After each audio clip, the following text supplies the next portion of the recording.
Hey everybody, this is that Drywall Guy, working alone, doing a basement remodel here. I guess not a remodel, actually framing up a basement for some living space. I framed up a lot of the walls and lowered the ceilings, did some insulating. Got about 5,000 square feet of drywall to hang.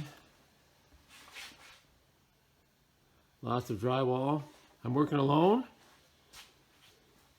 using HangPro Drywall Lift for walls to hang all my walls. And I've got a nice HangPro hydraulic lift that I'm using to hang all the ceilings. So working alone, making money, enjoying myself.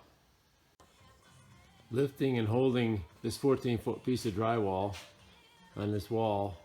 I know I should have finished hanging the ceiling first, but I need to get at that 54-inch drywall. So I'm going to finish hanging this wall, move the 14s over there so I can have access.